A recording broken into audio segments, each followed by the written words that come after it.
Hey, ¿qué pasa? Hoy vamos a hablar sobre cómo funcionan los reflejos. Y para ello, lo primero que tenemos que saber es qué son las motoneuronas, qué es lo que hacen y cómo podemos valorarlas a través de los reflejos. Lo primero que tenemos que saber es que hay dos tipos de motoneuronas, fácil y sencillo. A la primera motoneurona se le llama primera motoneurona y a la segunda motoneurona segunda motoneurona. No se estrujaron mucho la cabeza para ponerles nombre. Antes de empezar, me gustaría recordar que la primera motoneurona en el sistema nervioso central se mueve a través de tres carreteras. A estas carreteras no se les conoce con el nombre de carreteras, sino que se les conoce con el nombre de tractos. Son los tractos descendentes. Vamos a verlos más detenidamente porque son muy fáciles de recordar. El tracto córtico-espinal lateral es muy fácil de recordar, porque va desde la corteza cerebral, de ahí lo de córtico, a la médula espinal, de ahí obviamente lo de espinal.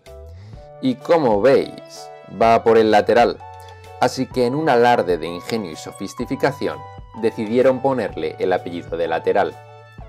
El tracto córtico-espinal anterior os lo podéis imaginar ya. Al llamarse córtico, va desde la corteza y espinal hacia la médula espinal. Y al apellidarse anterior, pues es que va por la parte anterior de la médula.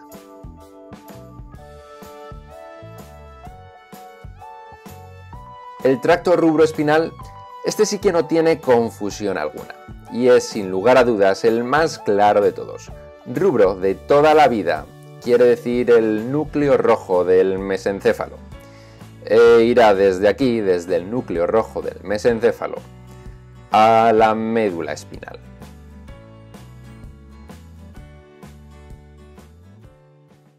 ¿Y cómo funcionan las motoneuronas?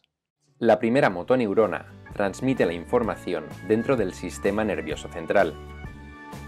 Va desde el cerebro a la médula espinal. La mayoría de las primeras motoneuronas se encuentran en el tracto córtico-espinal lateral. Vamos a ver esta ruta. La primera motoneurona bajará desde la corteza cerebral, cambiará de carril y descenderá hasta la médula, donde hará sinapsis en el asta anterior con la segunda motoneurona. La segunda motoneurona recibirá la información en el asta anterior y la transmitirá hacia el músculo.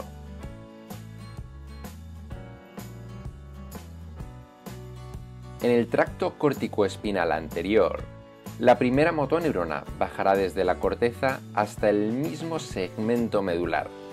Cambiará de carril en el último momento y le pasará la información a la segunda motoneurona. En el tracto rubroespinal, la primera motoneurona nace, como hemos dicho, del núcleo rojo del mesencéfalo, se cambia al otro carril, es decir, se decusa, y le pasará la información a la segunda motoneurona en el asta anterior de la médula.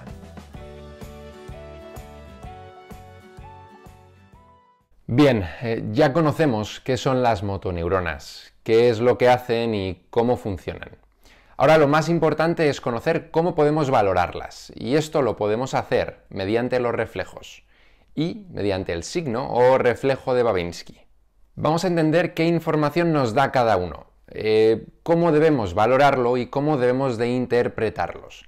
Vais a ver que es muy sencillo. Cuando valoramos los reflejos, tenemos que saber que tenemos que valorar siempre el lado contrario para comparar. Es decir, que si estamos valorando el tendón rotuliano derecho, el reflejo del tendón rotuliano derecho, tendremos que compararlo siempre con el reflejo del tendón rotuliano izquierdo.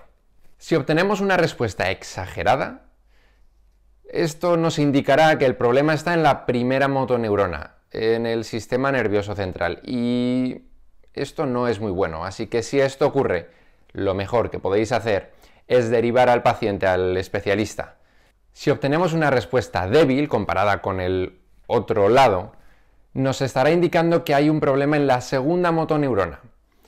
Esto es muy típico en las radiculopatías, como por ejemplo en las ciáticas. Vamos a explicar todo esto más detalladamente porque es fundamental entenderlo y saber cómo funcionan los reflejos. Cuando golpeamos el tendón rotuliano, estamos estimulando una neurona aferente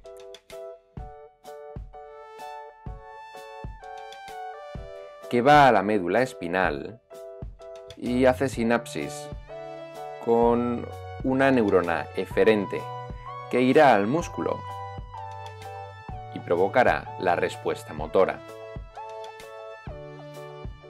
Si hay un problema en la segunda motoneurona, no habrá reflejo o estará disminuido, puesto que esta segunda motoneurona no está funcionando. Como hemos dicho antes, esto es lo que ocurre en las radiculopatías, como la ciática.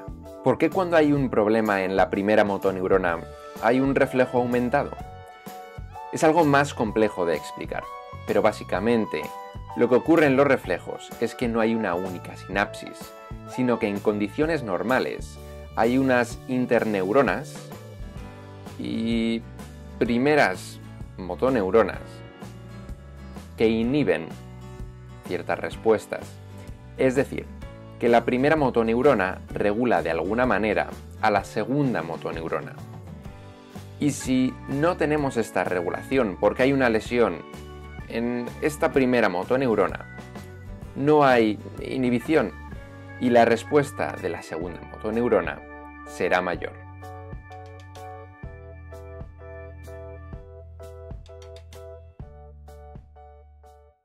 El reflejo de Babinski es muy parecido. Lo que valoramos es la primera motoneurona. Y lo que se hace es que en la planta del pie se le hace un estímulo en el borde lateral. Si los dedos se flexionan hacia abajo, será negativo. Sin embargo, si cuando hacemos el signo o reflejo de Babinski los dedos se extienden hacia arriba, será positivo y habrá un problema en la primera motoneurona. ¿Cómo se explica esto? Es muy parecido a la anterior explicación. Cuando hacemos el test de Babinski, el nervio aferente lleva la información a la médula.